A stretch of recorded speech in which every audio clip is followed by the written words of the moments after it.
Assalamualaikum warahmatullahi wabarakatuh. Alhamdulillahirabbil alamin. Wassalatu wassalamu ala asyrofil anbiya'i wal mursalin wa ala alihi washabbihi ajmain. Bersyukur, marilah sama-sama kita ucapkan alhamdulillahi rabbi yang mana telah memberikan kita nikmat kesehatan dan kesempatan sehingga kita dapat mengikuti perkuliahan pada hari ini. Salawat dan salam marilah kita saling tinggikan ke putra Abdullah, Bahati Aminah Muhammad kekasih Allah yang berlafazkan Allahumma sholli ala sayyidina Muhammad wa ala ali sayyidina Muhammad. Karena syafaat beliau sangat kita harapkan di akhirat kelak nantinya. Saya hormati Bu dosen Nia Ardina selaku dosen pembimbing di mata kuliah Matematika Keuangan. Saya hormati rekan-rekan kelas sekalian.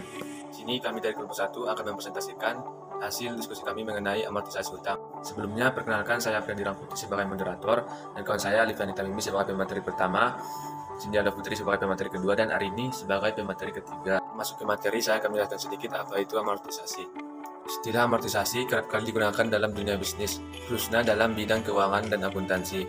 Pada dasarnya, amortisasi merupakan suatu proses akuntansi yang berperan penting untuk bisa mengetahui kondisi serta laporan keuangan suatu bisnis. Sederhananya, amortisasi dilakukan untuk mengurangi nilai biaya dan aset aktiva tidak berwujud.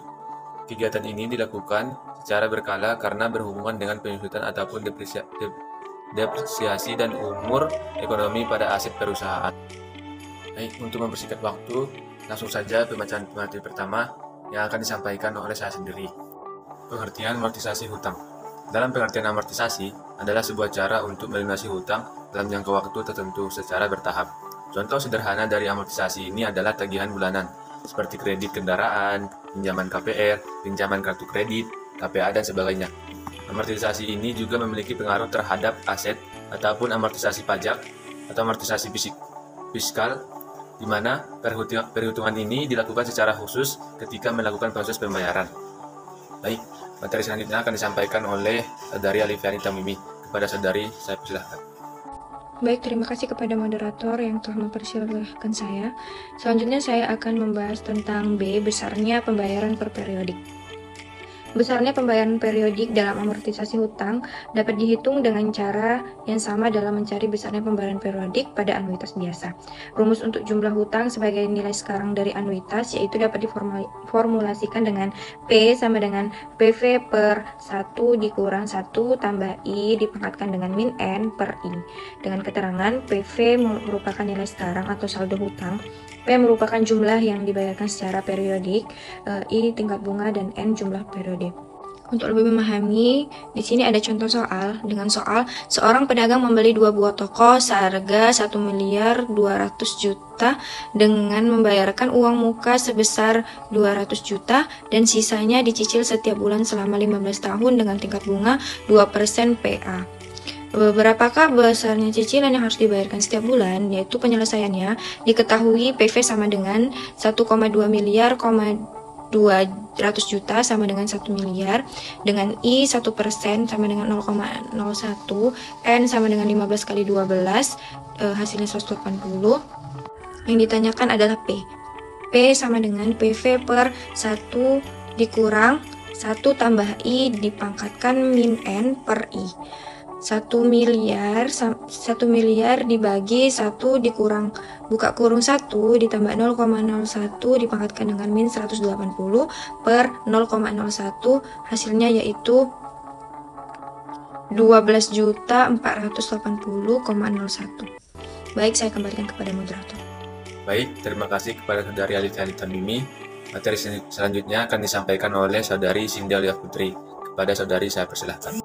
Terima kasih kepada moderator. Selanjutnya saya akan menjelaskan mengenai menghitung sisa hutang.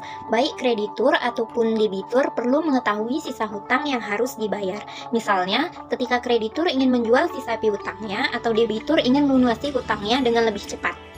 Sisa hutang merupakan nilai sekarang dari anuitas atau pembayaran periode yang masih belum dilakukan. Masuk ke contoh soal, merujuk pada contoh 1 yang telah dijelaskan oleh teman saya sebelumnya, berapakah sisa hutang pedagang tersebut setelah 10 tahun mencicil hutangnya? Penyelesaian diketahui P sama dengan 12.480,01, I sama dengan 1% sama dengan 0,01, N sama dengan 15 dikurang 10 dikali 12 sama dengan 60. Ditanyakan adalah PV. Rumusnya adalah PV sama dengan P dikali 1 dikurang 1 tambah I pangkat minus N per I. Kita masukkan nilai-nilai tadi ke dalam rumus, diperoleh PV sama dengan 12.480,01 dikali 1 dikurang 1 ditambah 0,01 pangkat minus 60 per 0,01. Maka diperoleh hasil akhir 540.021.600. Terima kasih, saya kembalikan kepada moderator. Baik, terima kasih kepada Saudari Sindia Putri. Materi selanjutnya akan disampaikan oleh Saudari Arini. Kepada Saudari, saya persilahkan. Baik, terima kasih kepada moderator. Baik, di sini saya akan menjelaskan tentang D, yaitu menghitung bunga yang dibayarkan pada periode tertentu. Dari tabel amortisasi utang dapat dilihat berapa jumlah bunga yang dibayarkan pada periode tertentu yang merupakan jumlah pembayaran dikurangi dengan amortisasi atau pembayaran pokok utang. Bagaimana jika periode pelunasan utang sangat banyak? Tentu merepotkan jika harus membuat tabel amortisasi sampai 45 periode. Misalnya untuk menghitung bunga yang dibayarkan, baik pada periode tertentu ataupun dalam jangka waktu tertentu, dapat dilakukan dengan dua langkah berikut. Yaitu yang pertama, hitunglah pelunasan pokok atau amortisasi yang dilakukan pada interval atau periode tertentu, dengan cara mengurangi saldo hutang pada periode sebelumnya dengan sisa hutang pada periode berjalan. Yaitu yang kedua, pembayaran bunga merupakan selisih antara total uang yang dibayarkan atau cicilan pada periode N dengan amortisasi utang pada periode N. Soalnya yaitu utang sejumlah 500 juta dilunasi dengan 60 cicilan selama 5 tahun dengan tingkat bunga 12%. B.A. Berapakah besarnya bunga yang dibayarkan selama tahun ketiga? Penyelesaiannya yaitu diketahui PV sama dengan 500 juta, I sama dengan 1%, yaitu 0,01, N sama dengan 60. Yang ditanya, bunga selama tahun ketiga. P sama dengan PV per 1 kurang 1 tambah 1 pangkat min N per I. P sama dengan 500 juta per 1 dikurang 1 ditambah 0,01 pangkat min 60 per 0,01, yaitu P sama dengan 11.122.223,84 PA. Sekian dan terima kasih, saya kembalikan kepada moderator. Dan presentasi kami pada hari ini, jika ada salah dalam kata, kami mohon maaf. Dan terima kasih kepada Bu dosen dan kawan-kawan sekalian, dan semoga kawan-kawan sekalian paham dan mengerti terhadap apa yang kami jelaskan dalam presentasi hari ini. Dan untuk kawan-kawan yang kurang paham dan mengerti, silahkan komentar di bawah. Kami memberikan 3 kesempatan untuk kawan-kawan sekalian bertanya. Tadi saya awali dengan salam, kini saya akhiri dengan wabillahi taufiq wal hidayah. Assalamualaikum warahmatullahi wabarakatuh.